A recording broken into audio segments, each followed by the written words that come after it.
Daniil. Yeah.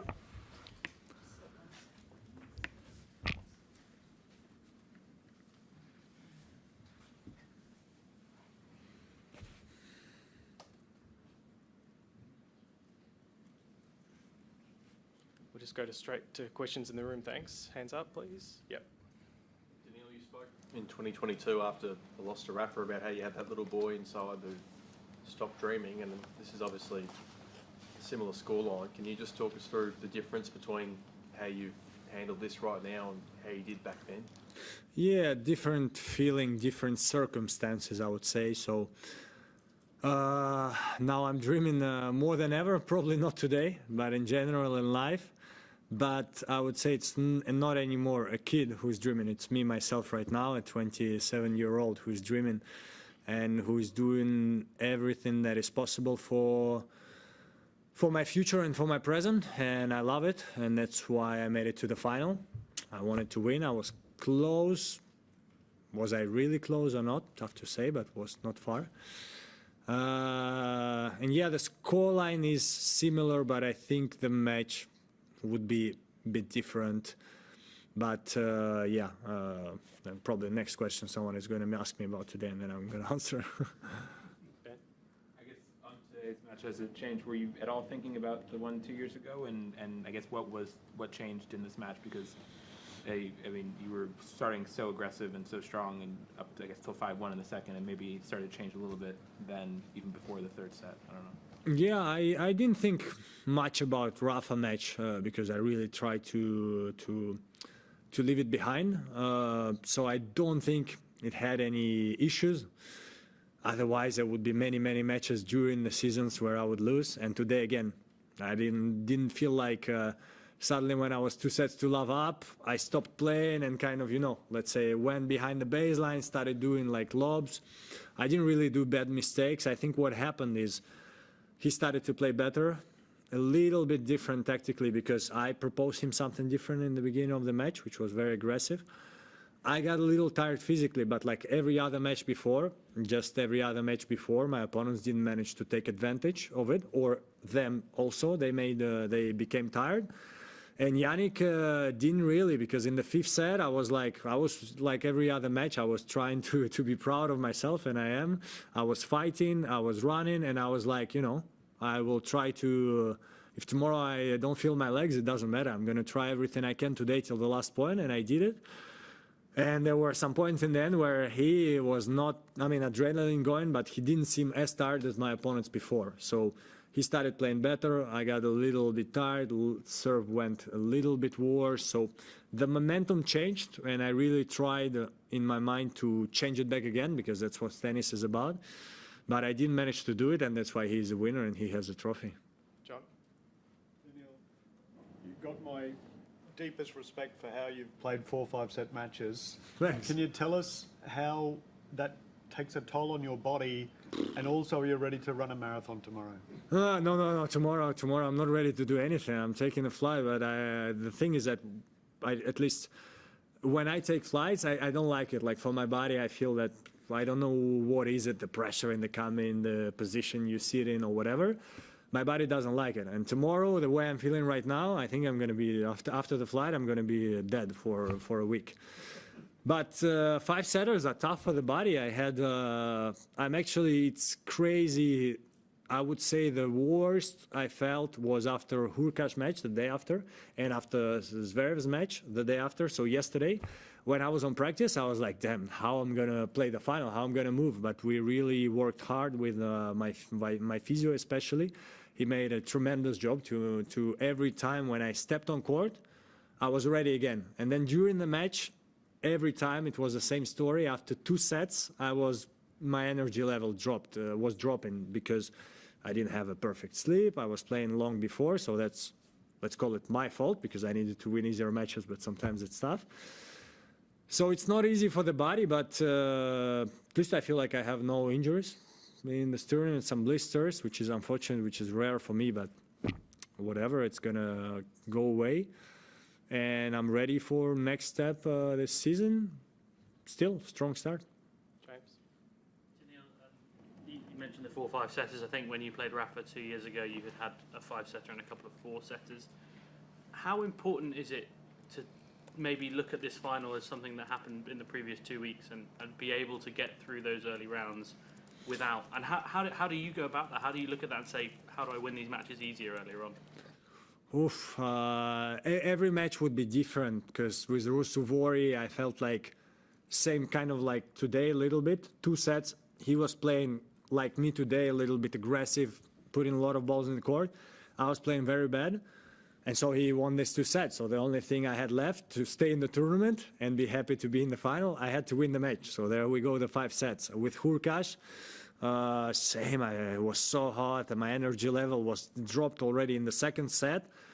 And I'm just happy I managed to win this match against, so yeah, like for sure it's better to come like Jannik, losing 1 set to the final. But sometimes you don't have other choice. And like I said in the court, it's very, very tough when you have a mentality, I don't want to say champion, but a good mentality, sport mentality. It's very tough to lose in the final. It kind of hurts more maybe than to lose in semis or quarters. But you have to try to find positives. And the positive is, well, the final is better than the semi-final and quarters. So that's the only thing I can say, yeah. Spent on court. Has this been the most taxing tournament you've ever played? Oh yeah, by far. It's unbelievable, as I say, because after Sasha's match, I went to bed at 5 again. So never had this such late sleep time. Crazy. I remember one that was really tough was ATP finals that I won in London because I think, especially after Rafa, I went to bed at like 4. We played a crazy match. And then the next day I had to play again against Dominic, and I managed to win in the tiring match. So that was pretty brutal. 5-setters can be okay in 4-setters because you have a day off. But then, yeah, when you go to sleep really late, the next day you feel horrible. And then you try to recover for the next day. But at least I got a record in something, so I'm in the history books for something. Yeah, let's take it. To Maddie? Daniil, you mentioned how you were playing so aggressively at the beginning. Just curious, what made you decide to start in that way and, differently from other matches? And how difficult is it to sustain that level of, aggression through 5 sets? Yeah, that's the thing that's in a way the only thing I ask myself. Did I keep this aggression or lost it in the 3rd? But even if I lost it, I would connect it to physical level, which is better than mental level. If you, like, I don't know, become scared and try to retain the ball a little. I felt like in my mind I was still going full, but the body was a little bit worse. What made me decided is my physical condition. I knew that I'm not going to be able to, because Jannik is right now, he can play long rallies. He can stay there. If I would be 100% fresh physically, maybe with my coach we could decide before the match, look, I'm going to get into these rallies and let's see who is stronger physically. But I knew that today I'm not in this shape, so I needed to make the points as short as possible. I knew that there are still going to be long points, but I needed to make points as short as possible, take his time, and it was working well. And to be honest, I think it was working well till then. I still had, 2 break points or 1 in the 4th set. He made an ace. I didn't choose the right side.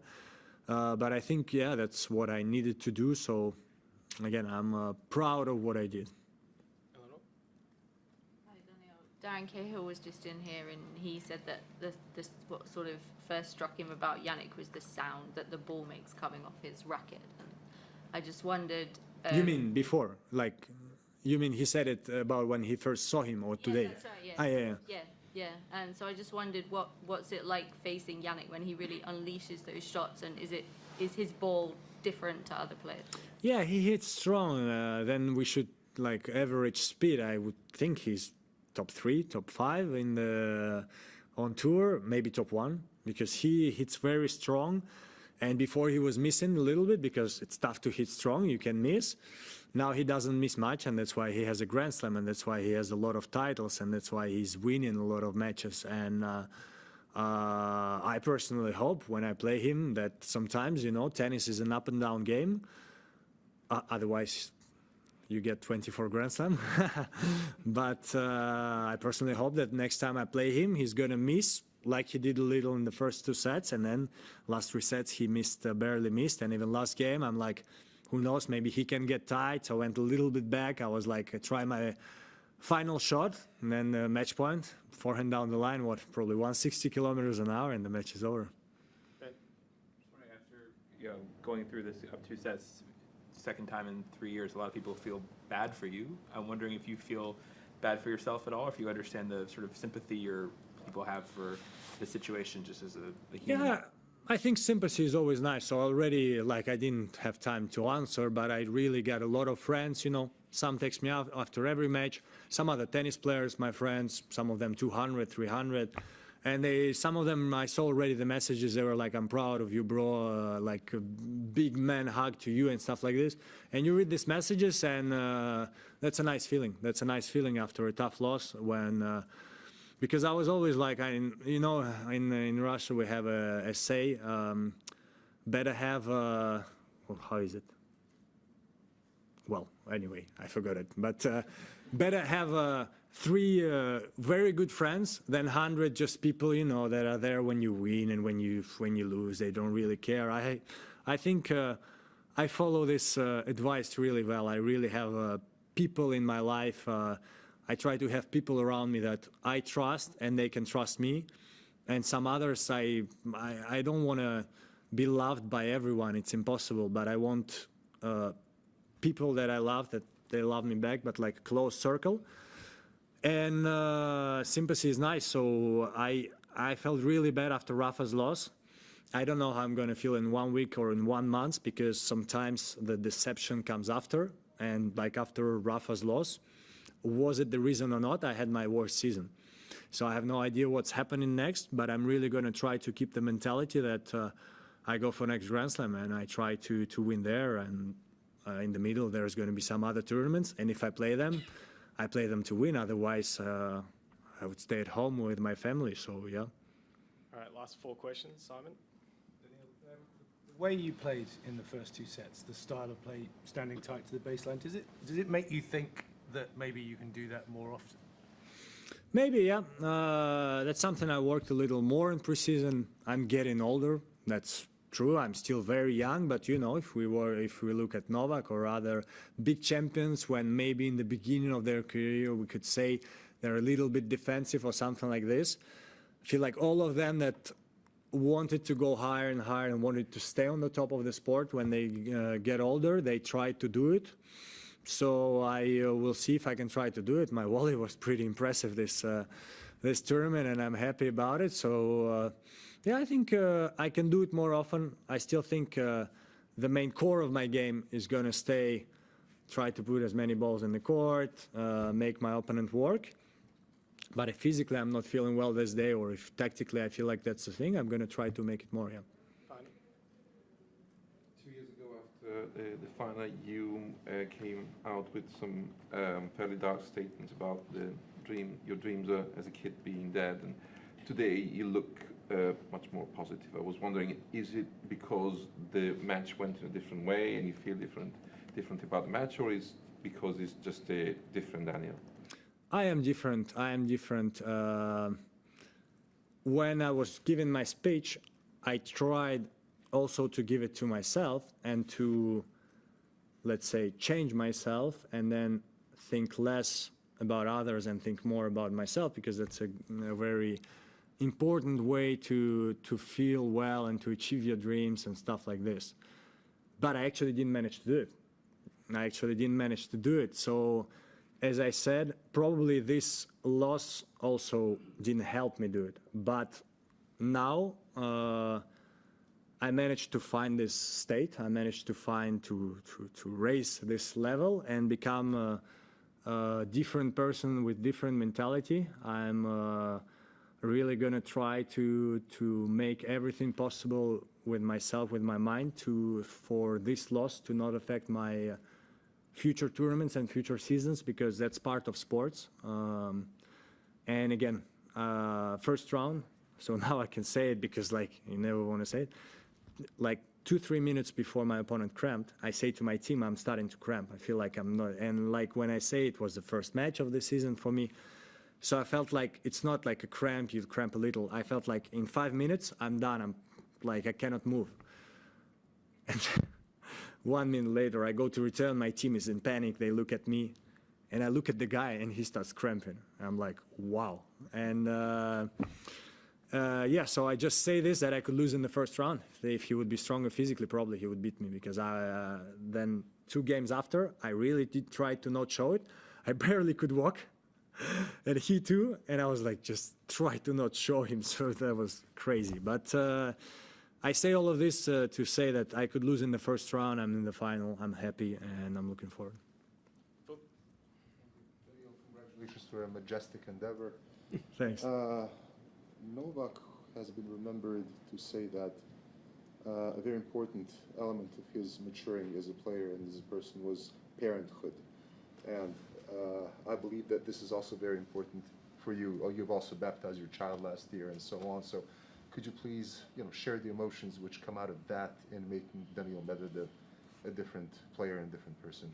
Yeah, I always say, I don't know if this exactly made me a different player or a different person, but I hope so, because it's an important step in life.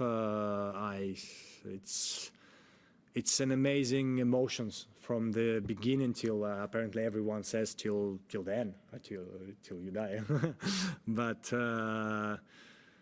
yeah, what else can I say? I hope that my children can be proud of me, my wife can be proud of me, and I think this tournament is definitely in this category, because there are some other ones maybe where it's less. Yeah, and that's all I have to say, and I'm gonna try. I think still tennis and parenthood is 2 different stories. You can be a good tennis player, bad parent, bad tennis player, good parent. So I hope I can be a good parent, and on the other side, a good tennis player also. Last English, Mark. Commiserations, unbelievable tournament, Daniil. Thank you. Can I get you to talk about Jannik? And you at the ATP Tour finals, you mentioned if he keeps playing like this, he's going to be #1 in the world. He's going to win a lot of slams. He's obviously now got that slam. Does he feel like the best player in the world right now, or do you still feel like that's Novak? I think that's why we have rankings in tennis, because this tournament he was the best player in the world, and that's why he won the slam. But we never know what happens next. Right now he's #1 in the race. He continues playing like this, continues winning tournaments like this. He's going to be #1 in the world at one moment. But we never know what can happen. Many things can happen in a tennis career. So that's why I think tennis is a beautiful sport, because you cannot look in the future. You don't know. Again, if he stays healthy and plays like he played this tournament, one moment he's going to be #1. 2 months, in 1 year, in 2 years, one moment. But,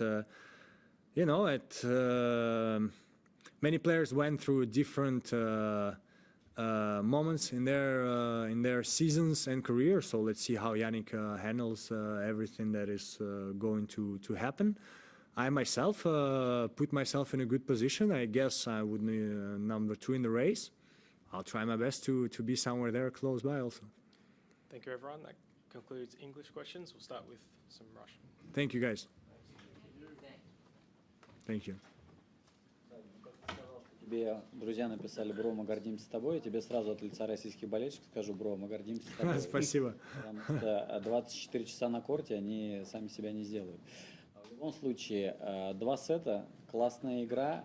Что все-таки потом произошло? Как ты сам оценишь?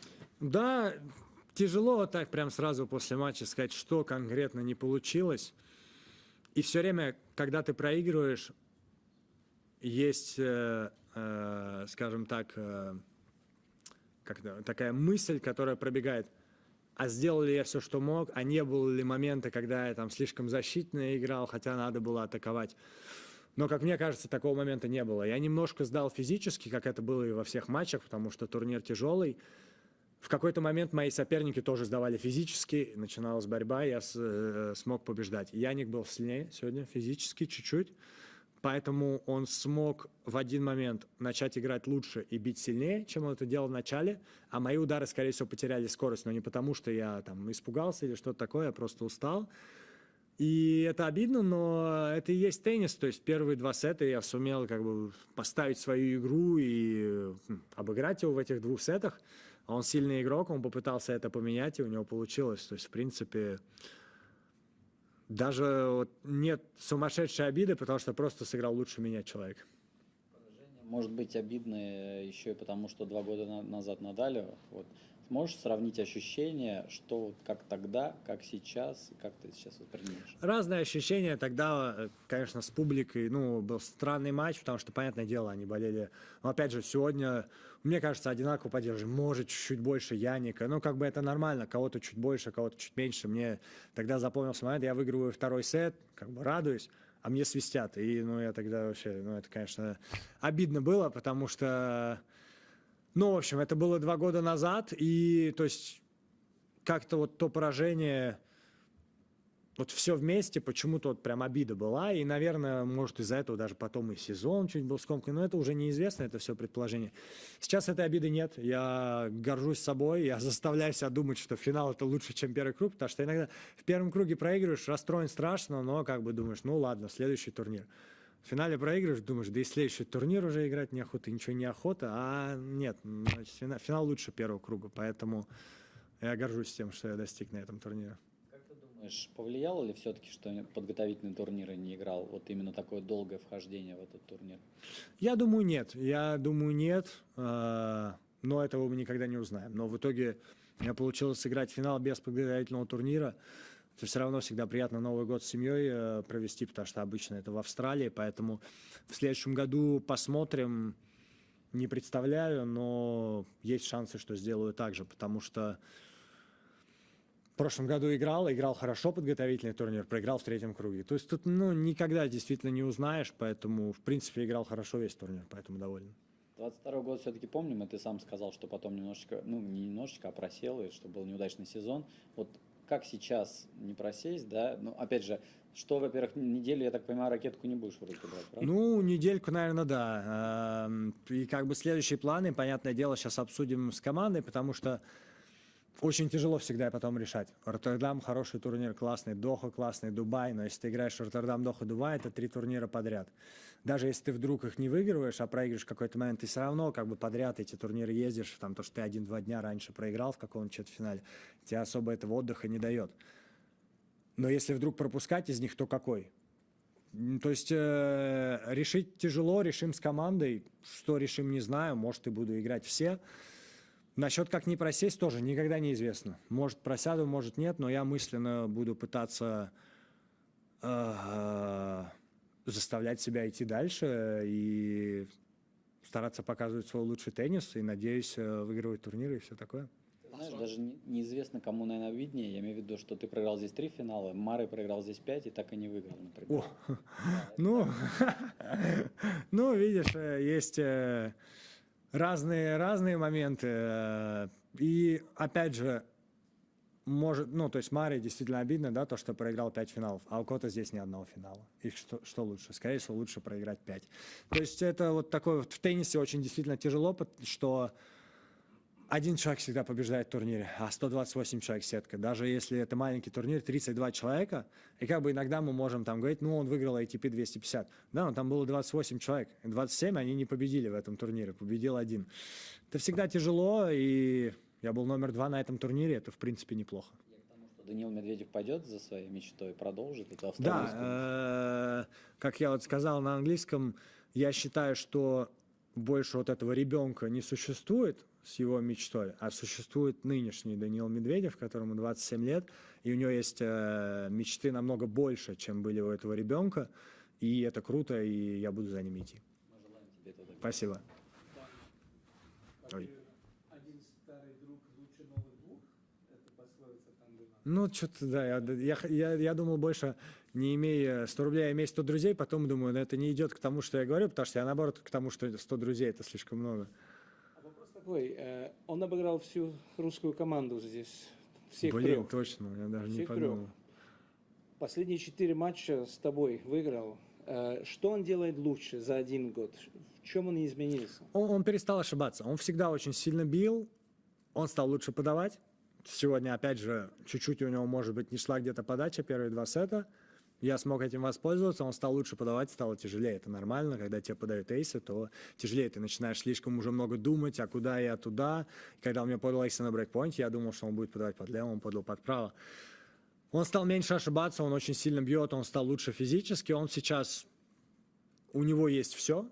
И как бы, если у него не будет провалов, то с ним будет играть очень тяжело. Но я буду работать и буду стараться побеждать его. Спасибо, к черту.